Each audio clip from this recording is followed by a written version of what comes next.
Hello everyone! In this video, I will tell you all my best bed fight tips to help you win more games. In bed fight, the most important Minecraft mechanics to know are low ground and momentum. With more momentum, a player has more reach. With low ground, a player can reach a player who has high ground while they are not able to due to Technoblade's fancy mathematics. Bam! I've knocked him onto the ledge. This is huge. The reach you can hit people from begins at the player's eyes, so when Dream is a block higher than me, it's much easier for me to hit his feet than for him to hit my head because the base of a right triangle is shorter than the hypotenuse. Stay in school, kids. It makes you better at PvP. It is quite important to have more momentum on your opponent. There are a few maneuvers that can actually cause you to gain momentum while your opponent has no momentum, leading to a combo. Here is one example of this. In this clip, my opponent is one block higher than me, and I am able to clutch then hit him. Since he is so close to the end of the bridge, he has no room to gain momentum. So if I am quick with my clutch, I would gain momentum while he has limited room to do this, allowing me to hit him down. When your opponent is bridging over you, you have low ground. As Technoblade explained, this gives you more reach than your opponent. Therefore, if your opponent is bridging over you, it is important to go for the hit as you can deal damage and possibly hit them down while they're low. Block placements are a very versatile mechanic in bed fight and bed wars. In bed fight, they can be used to gain momentum, reduce your opponent's momentum, or gain low ground on your opponent. There are many different block placement patterns you can do, all leading to combos or extra hits if done correctly. One block placement that can be done on a bridge is the block stop. Placing a block in front of your opponent removes their momentum, allowing you to have more reach, leading to a hit. However, this can easily become a combo with good positioning. However, the block stop is a very basic mechanic. There are more advanced block placement patterns that can increase your momentum while stopping your opponent's momentum, and some that put your opponent in a position of high ground, allowing you to hit your opponent while they can't hit you. This block placement is known as middle exit. Shearing out gives you a head hitter, increasing your momentum. If a player tries to break through, the block stop mechanic can be used to decrease their momentum, giving you a hit. I don't have an exact name for this block placement. However, you pillar 3 blocks up and place about 5 to 6 blocks above your head and an equal amount of blocks in front of you. If a player tries to hit you, you have a head hitter to use, increasing your momentum. The blocks in front of you also serve to decrease their momentum. You can also use a bed defense as the pillar to build on. I call this block placement the foot tickle chamber. However, it is really known as a foot trap. The high ground player is not able to reach the low ground player, leading to the low ground player gaining many hits. This block placement is known as the jump around, which is great for hitting people off the map. However, you must be very quick with it, otherwise you get hit off the map. Another common block placement is known as God Pillar. However, this is a very common block placement. Not many players fall for it in bed fight. However, there are applications of the idea behind it that can be used in addition to other block placement patterns. As other YouTubers have stated, God Pillar works because of ping showing a delayed version of a player, allowing them to hit the player unexpectedly. Since the middle exit strategy has a side that a player can strafe around, this can be used similar to a God Pillar, leading to a combo or extra hits that can help a player win a fight. This block placement method, which is called the L head hitter, is used to increase momentum. This can be added to other block placement methods to increase momentum going into a fight. However, it can also be used for faster movement. It is done by very quickly placing 3 blocks in a pillar, then 1 block over where you want to do the head hitter. Block placements are versatile throughout all game modes that contain blocks, such as Fireball Fight, Bed Wars, Block Fight, and so many other game modes. However, Game Sense for Bed Fight is exclusive to the game mode. If you are low after a fight at your base, make sure to void, as going into the fight will cause you to get 1-tapped or 2-tapped, increasing your opponent's pressure. One of the most difficult things to do in the game is clutching a game after you lose your bed, as you cannot heal quickly, so you must take very little damage. My best tip to clutch a game is to not fight your opponent when they get your bed as you have spawn protection, allowing you to skip your opponent. Next, try to hit your opponent off the map, or kill them by taking the least amount of damage possible. After getting their bed, use block placements to try and kill your opponent. If possible, Stalling is a good idea as you can heal if you are lower than your opponent, while your opponent cannot heal as they are on 20 HP.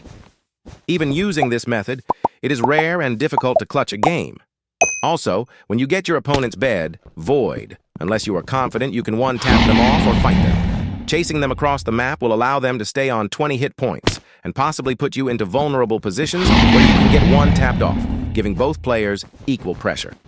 This completely changes the conclusion of a game, so do not chase your opponent across the map after securing their bed. Also, please make sure to have good awareness as you bridge, otherwise you get one tapped off and lose 1 billion points of pressure. Please be aware of your opponent as you bridge. When you first spawn, most players just go out of bridge. Instead, place blocks under you as you can get up your bridge faster. You spawn on top of the block if you place one block under your spawn. It can also help you defend your bed with good movement. Also, going under the height limit is helpful, as you have low ground. This low ground prevents your opponent from jumping on you, and you are also able to shear their blocks, giving you a distance advantage. In addition, it is possible to shear your opponent off. Only use this in sweaty matches or ranked games, as in unranked it's very annoying. My final game sense tip is to not one stack up to your opponent, but rather go up every 2 to 3 blocks. However, I prefer 3 blocks. I have seen good players use 2 blocks then up, so use whatever you prefer. My best tip for bed fight has nothing to do with shearing, top fights, or game sense, but rather the positional differences between offense and defense. When I say offense in this video, I am discussing attacking a player at their base in an attempt to get their bed. Defense refers to trying to defend your bed as a player tries to attack you to be able to get your bed. When you are on offense, try to place blocks strategically, as they are not able to place blocks the same way you are able to. If they place blocks to bait you into bad positions, you have an opportunity to mine a piece of their bed defense, or their bed if possible, since you don't have to actually kill them to get their bed. When on offense, trying to bait a player into bad positions using block placements works very well since they have to attack you, especially if you stay near their bed, where you can mine it if they are not careful. Make sure to not fall for baits that put you into bad positions when on defense. Otherwise, you lose your bed and likely the game. If the player has not reached your base exactly and is still on the top bridge waiting to drop, stay slightly below them to try and get hits on them. If they drop, you can hit them off with low ground. If you get high enough, you can just hit them down or off the map if possible. When on offense and on top bridge waiting to drop, if you have high health, you can either stay back and inside a box or run in the opposite side of your opponent, making them chase you near their bed. Make sure that when you drop, they are not able to low ground hit you. This can be done by slightly winging to the side or by waiting for them to be in a bad position. If you are low, do not stay at top and try and drop when they cannot hit you and run to the back of the base. Try and get as many hits as possible in the back to reduce their health. Running back will take similar time to the amount of time for you to respawn, so they will be on lower health and closer to their base. This gives you pressure. Now that we have covered defense and offense, let's cover movement. Having good movement is important, as sometimes a split-second difference can cause you to lose your bed or save your bed. In addition, if your spawn is blocked, being able to consistently run around it is important to break your opponent's pressure. My favorite way to practice movement is using the Bed Wars Practice Club techniques, as a lot of these have helped me improve my movement significantly. One of my favorite techniques is wall block clutch. The technique is shown on the screen.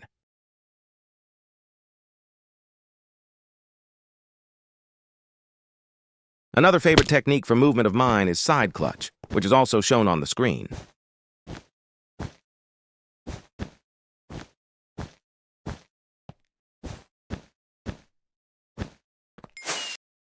An incredibly important technique in bed fight is block clutching. This is a very well-known technique in the community. However, it is important to try to master 1 block clutches and do them relatively consistently. On Bed Wars Practice Club, the server that I previously discussed, there are techniques to help you practice block clutching. Here are my favorite techniques to practice block clutching. This is called Block Totem, and in my opinion, it is great for practicing block clutches on pillars.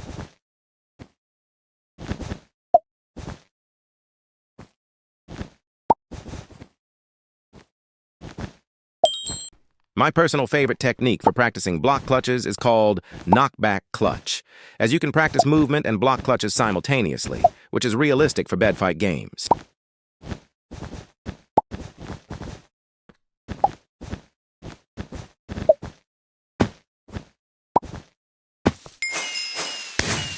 Another favorite technique of mine is called block extensions, and this is great practice for single, double, and possibly triple extensions. You can customize the distance you are from the island as well as the height of the island. Another important tip is block-ins. Block-ins are important for when you need slightly more time to get the bead. However, the speed it takes to block in with only wool is usually slower than the time it takes to break into it if you are going against good players. Therefore, don't block in with only wool. Make sure to place end stone over your head, as it makes it a lot more difficult for your opponent to break it. Faster to get the bed without doing it. However, knowing when to block in and when it is required comes with experience. Let's go through this clip. In this clip, it is actually better to get the bed without blocking in, as I would have been able to get it without blocking in. In this clip, there is no way I could have gotten this bed without blocking in, as he was about to respawn in 1 second as I was about to start breaking the end stone. And finally, make sure you are calm when you are playing, as playing when angry actually causes you to play more aggressively, putting you in worse positions to lose more. This will cause you to become more mad, so protect your monitor and just take a break and drink water when you are mad.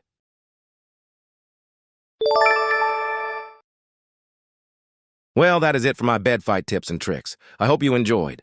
Don't forget to smash like and subscribe on your way out.